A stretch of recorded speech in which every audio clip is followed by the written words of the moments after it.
Well, that was a very interesting session before, and the panel, two of the panelists actually don't need an introduction.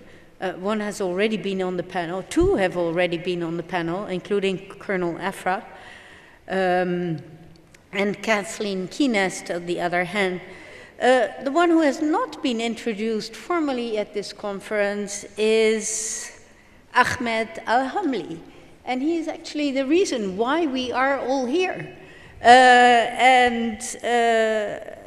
Ahmed is the founder and president of Trends Research and Advisory.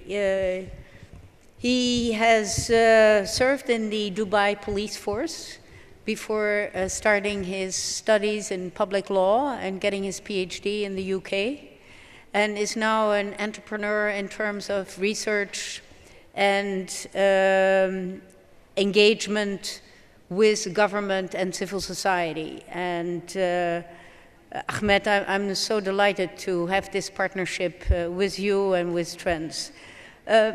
Before we go to the way forward, and this session is really a little bit of a wrap-up session. We want to see what our main takeaways are, but I want to come back a little bit to the previous session and maybe start with you, Colonel Afra. I thought this was a very interesting session. But one thing I wanted to ask you is, you know, when you joined the military 27 years ago, the world was a very different world. And tell me how that was when you joined 27 years ago. Why did you want to join the military at that time? And how have you seen things change over time? Excuse me, I will answer in Arabic.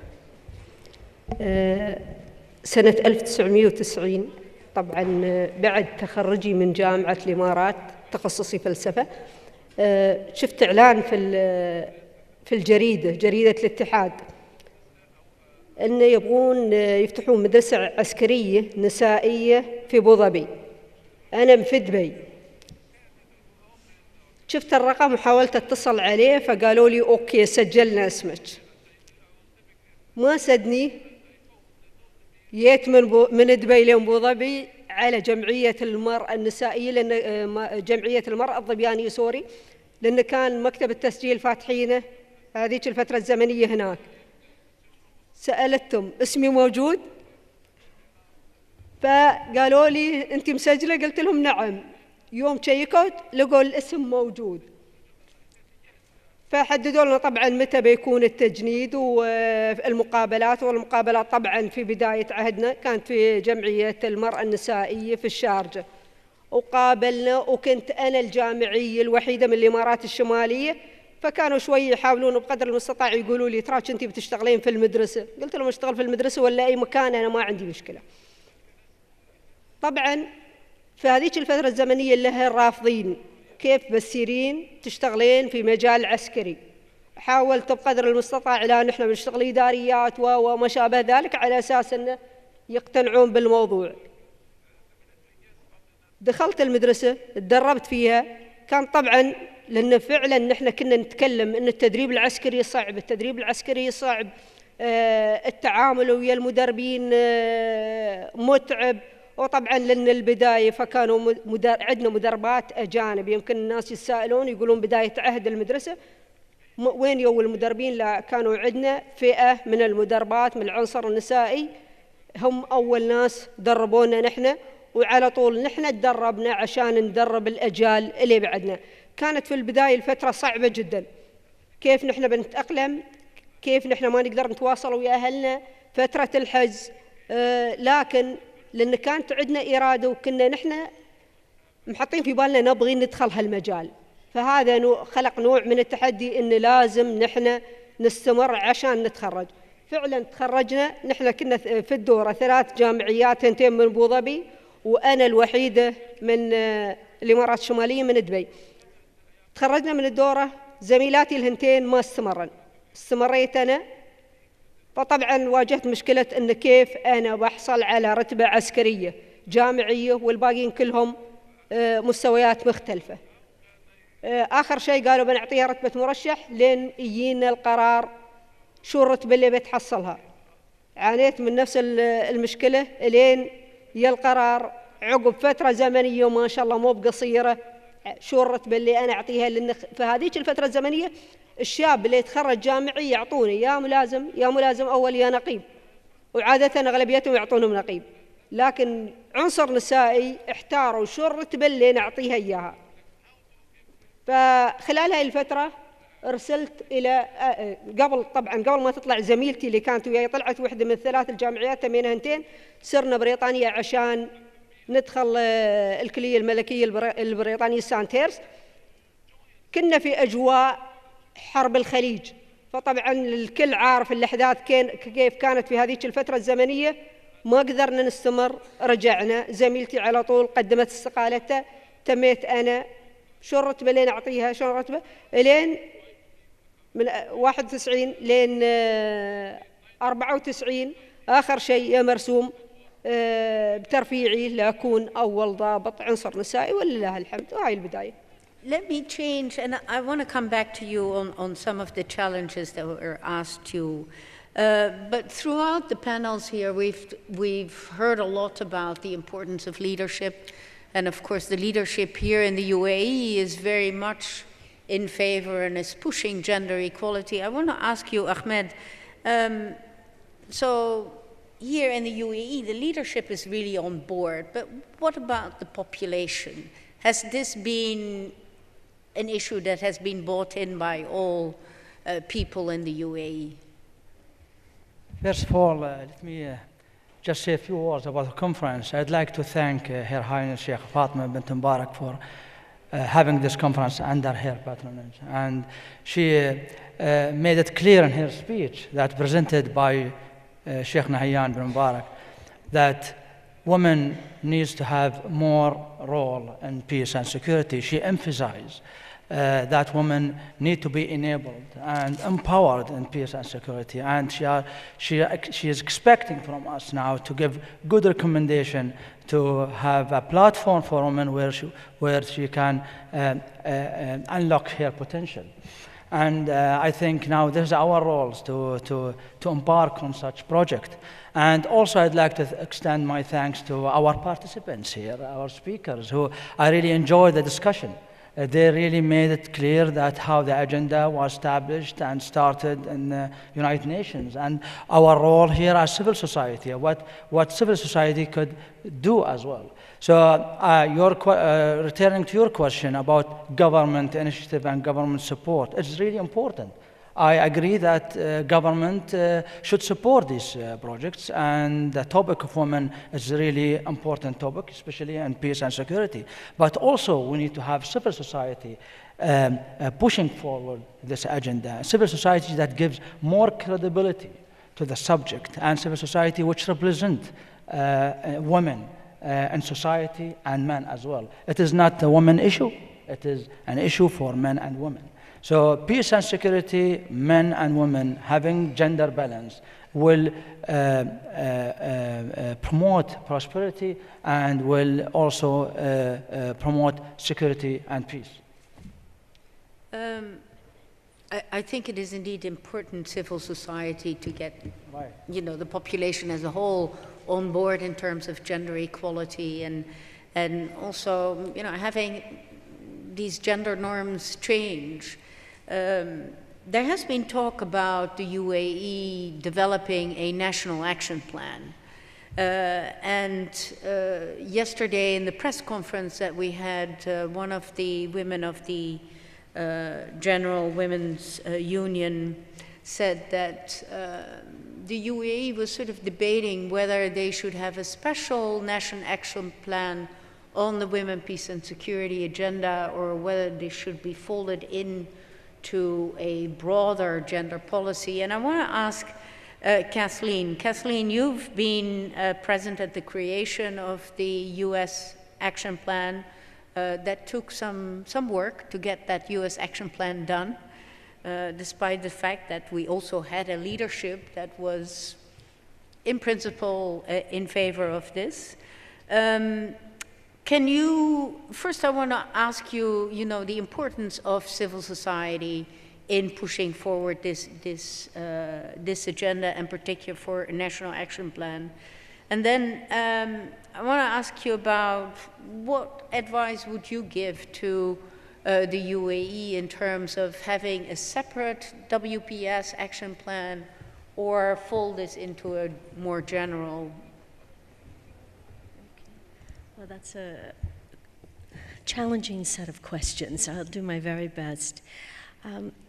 Well, maybe the best way to begin answering that, Chantal, is to just offer a little bit of history here with our own National Action Plan.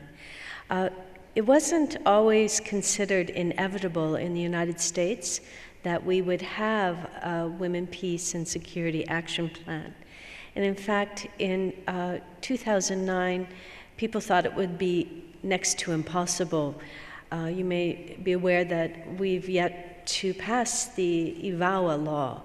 And so we couldn't imagine how could a country that won't pass the IVAWA law. Can you please explain what that is? Yeah, the International Act to Prevent Violence Against Women. I believe you all have passed that law here, yes. And so we were quite amazed when in 2010 there was a small conference that we co-led on the National Action Plan. Could it be possible? And we brought together at that time, there's about 20 countries in 2010 that had national action plans, and we wanted to know why. Why do you have one? Why is it important? And it was very compelling to hear from government officials, both men and women, who said this is a tool that actually helped our government work better together, because it wasn't about a region, it wasn't about a function, it was about a commitment to look at participation and protection of women when it comes to issues of violent conflict. And that, I think, really kind of tipped the scales, and what really began making movement, though, was a group of civil society, actually primarily groups led by women who work internationally in zones of conflict. And it was this small group, and it really just started out as 10 civil society organizations that began to help our government frame what the issues were.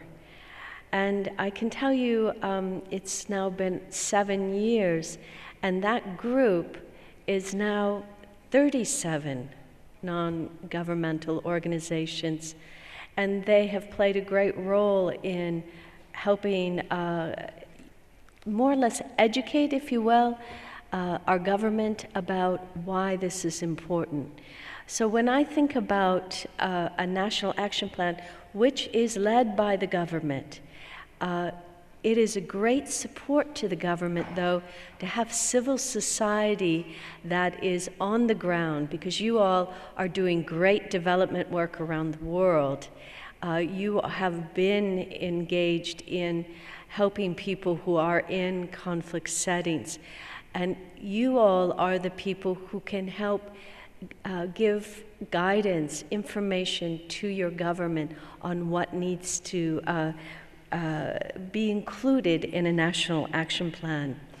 I think it's an amazing partnership, one that I would recommend. And for that reason, I think keeping these separate is an important way forward. Gender empowerment happens on many different sectors, from economic to education to health, and that's an important momentum to move throughout your whole government, but also at the grassroots and in your educational system. You know, in your textbooks, everything must be able to convey that kind of gender empowerment. Whereas the Women, Peace and Security National Action Plan is really focused on the sphere of influence, the security sphere. And as I said earlier, it's really a security action plan that happens to be an inclusive one. And so I see these as, if you will, different projects all together, but can have a very important intersection, and one that can strengthen the other. But what was also very important is to showcase the experiences of others in establishing national action plans. Ahmed, would that be something that you think you might want to undertake? No, I think now this national action plan is important, but looking into the experience that we had here in the UAE, I think we have a plan. And we already established an action plan since 1990 when Khawla bint al-Azwar School established. And now we've seen the graduate from this school, like Dr. Aisha, who went in Kosovo and in Afghanistan and Yemen, who participated in many of the activities that took place after the war and disasters. And it didn't come from nothing. It came from plan. But I think it needs to be written on a paper, official paper. Need to be formalized. And I think this is a formal step that is good to have. But not having this doesn't mean that UAE is not already there. So I think now it is an opportunity for the UAE to take the lead on this project and to show the world their experience. There are many countries want to learn from the UAE experience. And this conference shed light on these participations of women, of UAE women around the world. And I think it is the leader now in the region. So it needs also to take lead on the world agenda as well. Yeah, and you need to tout your own horn if you, right, yeah. if you want to progress these things. Yeah. Colonel Afra, one of the things, in particular was in the Women, Peace and Security agenda, that is very important is to get more women in security institutions. And throughout the world, all the military throughout the world have a great difficulty actually in recruiting women and retaining them.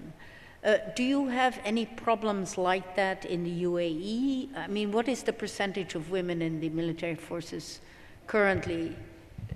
بالنسبة للتجنيد في مدرسة خولة بنت الأزور أو في دولة الإمارات العربية المتحدة، ولله الحمد نحن في سلم متصاعد مثل ما يقولون. في البداية كانت الأعداد، من البداية أنا أقول كانت الأعداد متزايدة، لكن مع مرور الوقت بدأت الأعداد متزايدة بشكل ملفت للانتباه. لولا هناك في قيود أو ما بقول قيود، في شروط لدخول المرأة في القوات المسلحة، الكل الأعمار الصغيرة والأعمار الكبيرة عندهم الرغبة وعندهم الطموح أنهم ينخرطون في صفوف القوات المسلحة. الحمد لله دائما نشوف الأعداد في زيادة بشكل مستمر. ما عندنا إذا قلنا في تحديات، لأن الهدف من الدورة أو من التدريب أو من مدرسة خولة بنت الأزور العسكرية واضح ومعروف بالنسبة للمتدربة. على هالأساس نلقاها يوم عندها الرغبة من البداية تبغي تنخرط في صفوف القوات المسلحة وتتدرب وعارفة شو الأشياء اللي بتواجهها، يعني ما في شيء غامض بالنسبة لها.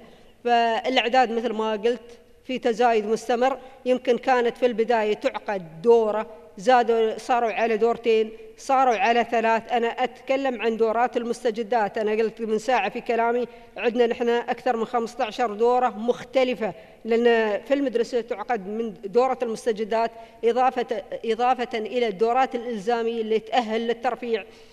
إن كانوا لضباط الصف عندنا دورات إلزامية خاصة بالضباط، مثل ما قلت عندنا دورة الخدمة الوطنية، عندنا حتى المدنيات العاملات في القوات المسلحة لهم دورة يشاركون ويا العسكريات اسمها دورة التدريب الإداري وتأهيل المدنيات. عندنا لطالبات المدارس الأعمار الصغيرة من 11 سنة إلى 15 سنة دورة طالبات المدارس، وهاي دورة بعد تعقد في فترة الصيف، في الفترة الزمنية اللي يكون فيها الجو جدا متعب عندنا في الدولة، إلى أن نشوف نظرة التحدي والرغبة وحب التعرف على المجال العسكري يجذب عدد كبير على أساس أنهم يتدربون. الإعداد في تزايد مستمر.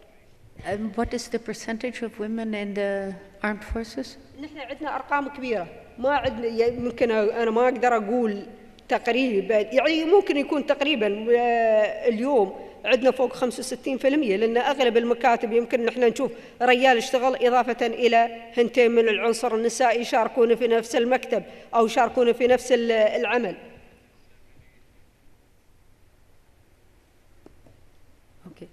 And so you have no, do you have any particular recommendations for other armies on how to recruit more women? نحن نقوم بزيارات للدول الأخرى لنتعرف على نوع التدريب اللي عندهم ونشوف شو الأشياء اللي هم واصلين لها. نحن الحمد لله دوم نحاول نكتسب الخبرة الطيبة اللي تخدم المتدربين ونستفيد من خبرات الآخرين من الدول المحيطة لنا.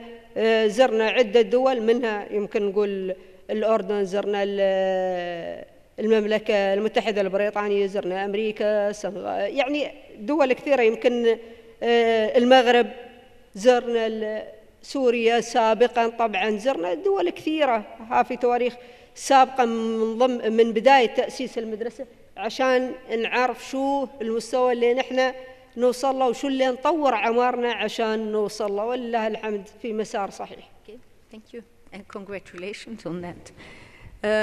So in terms of practical recommendations, we have been asked to come with some practical recommendations. I think one of the things is maybe the role and the importance of civil society, and to maybe organize that better around these issues. There is the issue of the National Action Plan to formalize that. Ahmed, what else do you see, in particular, what do you see trends as an independent research institution doing to further this agenda here not only in the UAE, but I would say in the region and more generally? So, first of all, I'm really pleased to have this partnership going between Trends Research and Advisory and WIIS. And this, as a result of this partnership, we come out with this important summit. And I think having more events like this, workshops, training courses, and this will push forward the agenda of women and peace and security. I think the civil society should be more engaging in the topic, and should also be more cooperative with the governments as well, to have a dialogue between both. So then we come out with a strong, solid action plan. And I think more events has to take place. I think we recommend this to have these events in the region, and we hope to have Abu Dhabi as a hub of these activities, and inviting other countries to participate in our effort toward empowering women and peace security. And not just in the region, I think it's also will be important to engage in the world activities in Europe and America, to also open a dialogue between different nations. And this is, we are here sitting in a small world, so we need to have our agenda on the basis of a global principles. And when we talk about women agenda that started in 2000, this which encouraged countries to come together, to learn from each other, and this whole process will then lead to a better empowerment of women, not just women, men and women side by side, for the promotion of peace and prosperity. Mm-hmm. And I think one of the things we're thinking about as well is, the importance of the next generation and building up that next generation and the expertise of that next generation. Yeah, if just let me add, we just signed a partnership with WIIS, which we launched an initiative, Trends with WIIS, Trends Women in Peace and Security. And we hope from this initiative to engage students in the universities, to engage civil societies, to engage government officials as well, to participate in this discussion, to promote women in peace and security. And this will be of great benefit for all, for the societies here and globally. Kathleen, what other sort of recommendations would you have, and what are some of your takeaways of this conference? What are, I know that when we have these conferences, then at the end we do these wrap up, and you said, you know, which one do you give the rose and which one do you give the... So what are some of your main takeaways here and highlights? Yeah, well, let me answer your first question. Yeah. You know, are there any other possible recommendations? And, you know, it's, first of all, really exciting to see a country embrace and demonstrate the leadership. That's often the missing piece, frankly. So that would be one of my roses, as you would say, that you already have the leadership in place to make this happen. One of my recommendations, though, might be something on the same kind of effort that the UN has called He for She, and it was talked about this morning. Ambassador Nusabe talked about it, but it is a way to engage men and possibly to do some workshops just with men on masculinities. This is a really growing field of study in the United States. There is a UN women-funded research program called IMAGES, that's the acronym, and it stands for International Masculinities and Gender Equality Survey.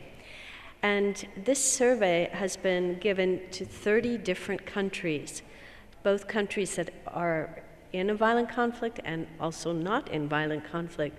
And what's really profound about the results, because the survey is both men and women, what you begin to see is that the issue of how to change relationships between men and women really takes both men and women, that sometimes women are more conservative about the change than the men are.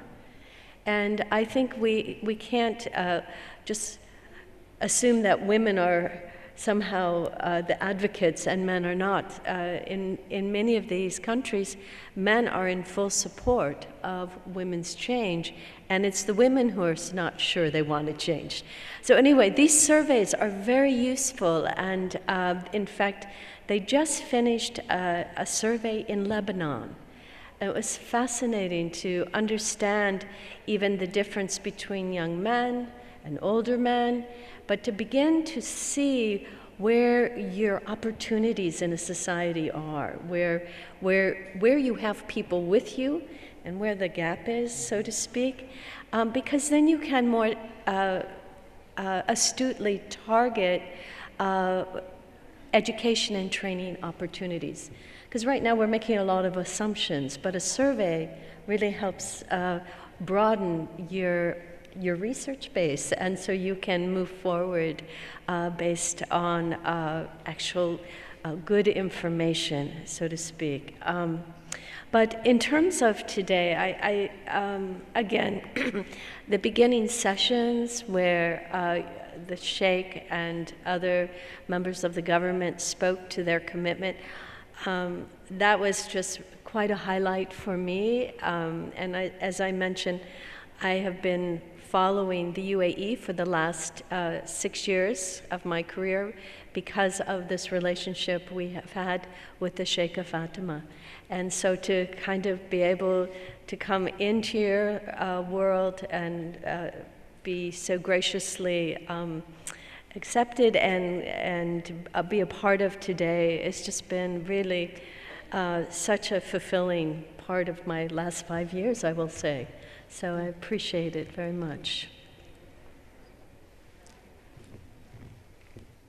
Colonel Afra, let me ask you, what are you going to take away to your military school from this day?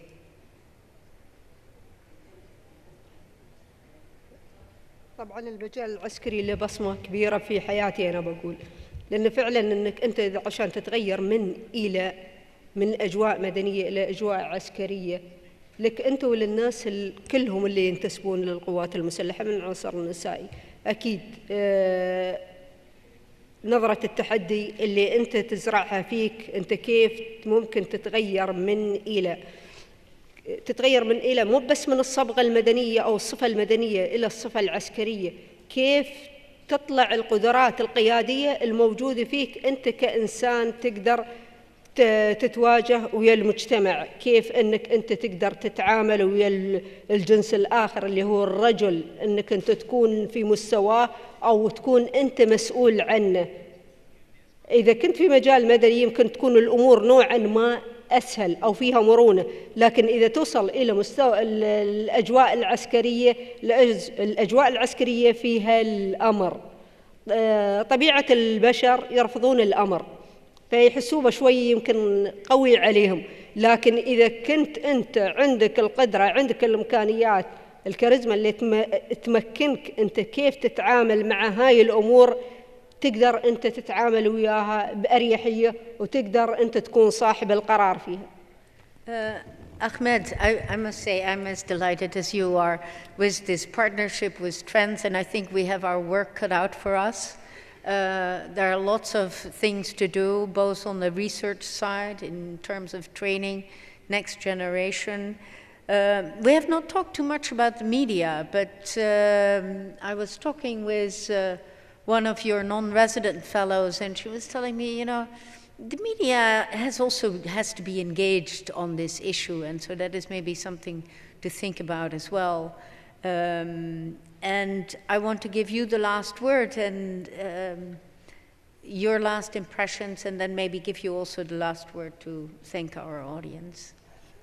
Thank you very much. Actually, this summit, when we started to think about it, and to have a summit that talks about women and peace and security, it was not something that is easy to start open a discussion on. It was something that needs more education and awareness. So media here is very important for the awareness part. So media people need to write about women enrollment, because many of the people, they don't know about women and peace and security. So security and women, some of our people didn't recognize this importance of these two issues. But you know, our research and reports found that the role the women have in peace and security, the more the stability, the more security, the more prosperity. And this is important to have this dimension. And on having this knowledge, then civil society, people in society from different sects will understand that peace and security needs both of us, need gender balance, need to have them in both area and policy making process as well as in the operation. So media here is important to raise this awareness and shed light on this aspect. So this conference has brought to people knowledge here that peace and security is not just men only. It is also a woman as well. And this is an official recognition from UAE government of the role of women. And Sheikh Fatma's speech was clear and emphasizing the word of women in peace and security. And this is the recognition from top down. And we need now another recognition from bottom up. So here where we want to emphasize from bottom up to help the government and pursuing this agenda and implementing this agenda and understanding the agenda of women as well. And I'd like to thank everyone who came to this event, and I hope that event was of benefit to them. I hope this event add knowledge to their knowledge about peace and security, about women and men, and about gender balance in general. Thank you very much, and I would like to ask all of you to join me in thanking our panelists, and I would like to thank all our panelists, as well as our audience, and of course our sponsors for this conference. Anything else you want to add? So do you want to? And Thank thanks to all the people.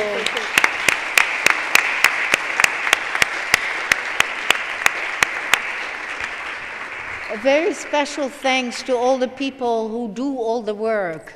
Jana and others in trans, the people at the the General Women's Union, who have been doing a lot of work for this conference, and others.